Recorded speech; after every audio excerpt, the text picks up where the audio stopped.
Assalamualaikum warahmatullahi wabarakatuh. Alhamdulillahirrahmanirrahim. Kita dapat berjumpa kembali pada mata kuliah Web Programming pada pertemuan online kita kali ini. Materi ke-6, kita akan ngebahas tentang database. Sebelum kita masuk ke PHP-nya, nanti kita akan bikin dulu database, kemudian nanti kita akan membuat create, read, update, delete. Jadi data tersebut ya kita bisa akan manipulasi lah datanya. Artinya bisa kita rubah datanya.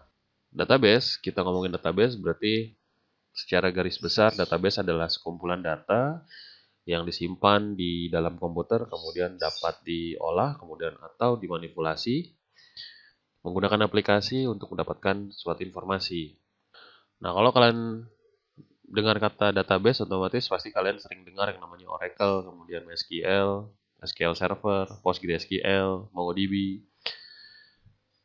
Sebenarnya Oracle, MySQL, dan lain-lain itu dia bukan termasuk database, dia adalah DBMS. Maksud dari DBMS di sini adalah aplikasi untuk memanajemen database tersebut. Kemudian ngomongin database juga, pasti dalam database nanti ada tabel, di mana tabel-tabel tersebut pasti lebih dari satu tabel, karena saya bilang tadi itu adalah tabel-tabel tersebut, di mana tabel-tabel itu nanti saling terintegrasi atau saling berrelasi antara tabel satu dengan tabel yang lain. Nah, misal kita ngebahas tentang kampus kita saja, ngebahas tentang database universitas, pasti di dalamnya nanti ada tabel mahasiswa, kemudian ada tabel dosen, ada tabel pegawai, ada tabel mata kuliah, kemudian ada lagi ditambah tabel pembayaran. Nah, di mana tabel tersebut nanti saling terintegrasi antara field satu dengan field yang lain. Nah, dari tabel tersebut dapat apa sih kita? Dapat informasi yang bisa kita kelola. Nah, kemudian tabel kalau kalian lihat di sini ini adalah gambaran tabel secara Excel ya. Jadi kalau kalian lihat di sini kalian bisa lihatlah tabel secara bentuk tabel dalam Excel. Ya kurang lebih seperti ini, ada keterangan bahwa di atasnya ada kolom ya, ada kolom di mana ada nama, ada NIM, ada email, ada jurusan, ada foto, kemudian juga ada baris. Nah, tapi agak sedikit berbeda pada database. Kalau database, baris dalam database itu disebutnya row atau record. Kemudian, kalau kolom, kita sebutnya dengan field. Kemudian, field pada table memiliki aturan tersendiri saat pengisian datanya. Misal, kalau kalian lihat di sini ada name itu bisa kita inputkan tipe datanya apa. Karena tipe data itu adalah data yang akan masuk ke dalam tabel tersebut. Kalau kita, misalkan name, kita isi tipe datanya tanggal, otomatis ketika kita mengisikan dalam bentuk format angka, dia tidak akan masuk. Nah, jadi pastikan ketika kalian buat field, tipe datanya harus disesuaikan dengan nama field tersebut. Artinya sinkron lah. Kayak di sini misalkan ada name, nama, email, jurusan, dan foto. Nah, kita lihat yang foto. Kalau foto di sini nanti yang kalian masukkan itu sebenarnya bukan dokumen foto filenya ya, tapi adalah nama dari file foto tersebut. Pertanyaannya apakah bisa dokumen foto dimasukkan ke situ atau file dimasukkan ke dalam database? Bisa, tapi kita alokasikan lagi ketika kita memasukkan file berupa dokumen, berapa besar kapasitas penyimpanan yang akan kita gunakan. Misal contoh satu mahasiswa mengupload satu foto, di mana satu foto itu berisi paling baguslah 1 MB. Nah, ketika kita butuh yang namanya ada 5.000 mahasiswa, di mana ada beberapa foto, misalkan ada foto mahasiswa dan segala macam lah berupa kegiatan yang berupa foto, otomatis berapa besar kapasitas data yang akan disimpan di situ. Makanya kalau untuk foto dalam database itu kita hanya menyimpan nama filenya saja, kemudian nanti dari nama file tersebut dokumen filenya itu masuk ke dalam server atau masuk ke dalam folder di dalam penyimpanan, tapi bukan di dalam database.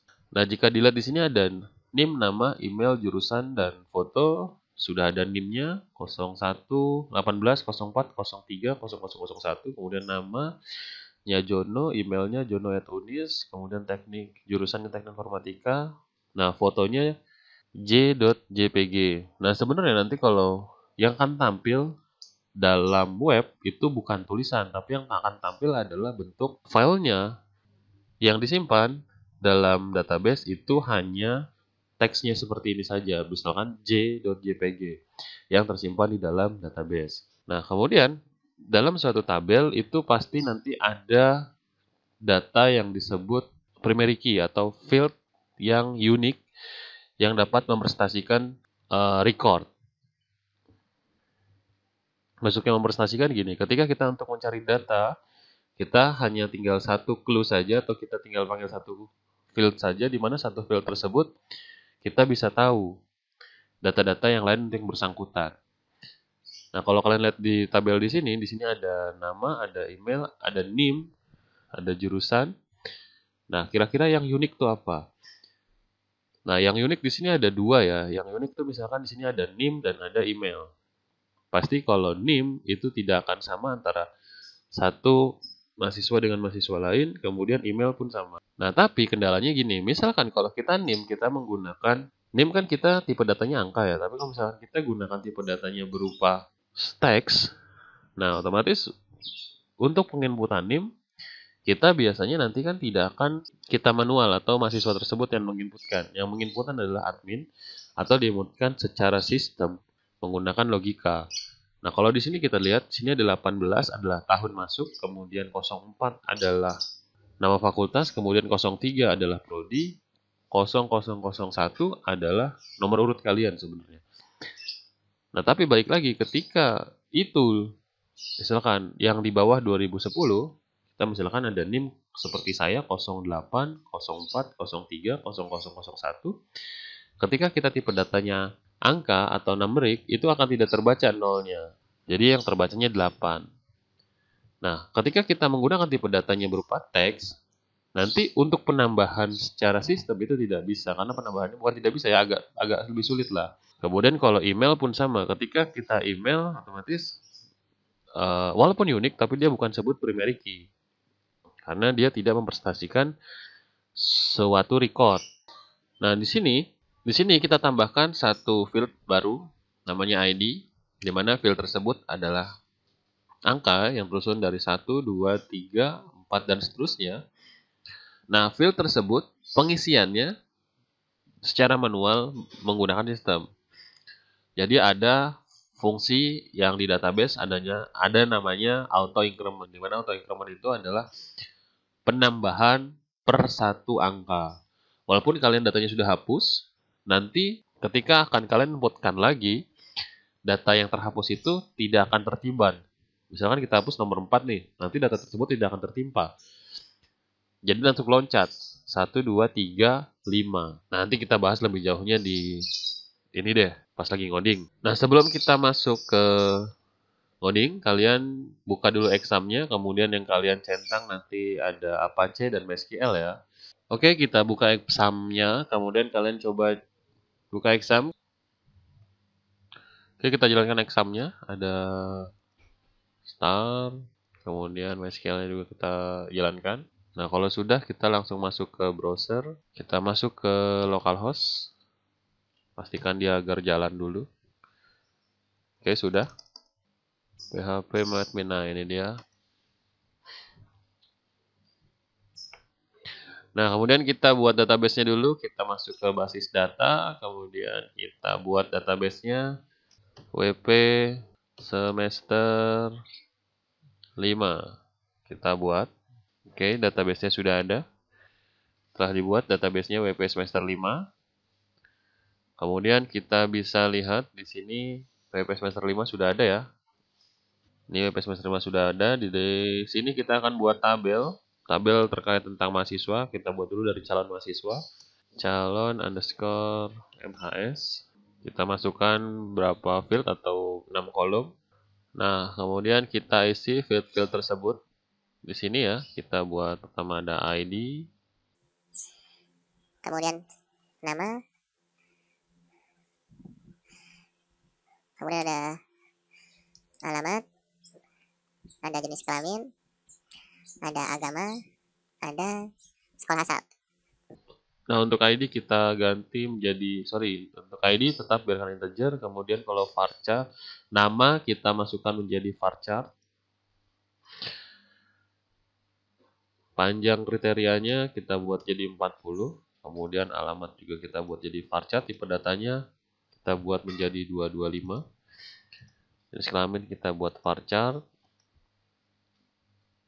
kita buat menjadi 9, panjang karakternya, agama juga kita buat varchar, kita buat 9 juga, sekolah asal kita buat varchar, kita buat sekitar panjang sekolah ya kurang lebih 20 lah. Nah, setelah seperti ini, tadi kita pastikan dulu kita buat primary key. Nah, ID-nya tadi kita akan jadikan ID sebagai primary key. Kita jadikan ID sebagai primary key, kemudian kita tambahkan ID tersebut menggunakan auto increment. Jadi akan penambahannya secara otomatis, bukan secara manual. Nah, ketika sudah datanya sudah kita isi, kita bisa langsung simpan. Nah, di sini kita bisa lihat, di sini ada database WP semester 5, kemudian ada tabel calon mahasiswa. Nah, kemudian di tabel tersebut masih kosong, kita inputkan data pada tabel tersebut. Nah, untuk menemukan data, kamu bisa langsung klik ke menu tambahkan. Nah, tambahkan kamu bisa inputkan beberapa data, misalkan 3-4 data, boleh silahkan.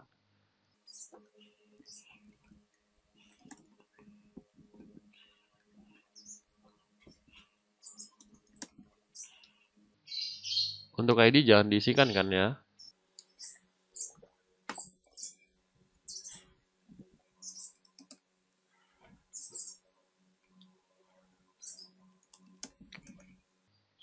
Kalau sudah, kita bisa kirim. Nah, kita bisa lihat nanti di sini, di jelajah. Di sini ada, tadi karena ID kita buat kosong ya, nanti di sini adalah 1, 2, dan seterusnya. Namanya sudah masuk, alamatnya juga sudah masuk. Jenis kelamin sudah masuk, kemudian agama sudah, sekolah asal juga sudah. Nah, ketika untuk penambahan atau pengeditan, kamu bisa pengeditan klik ini, kemudian kalian ubah, ya kalian bisa edit nih, atau kalian pengen hapus silahkan.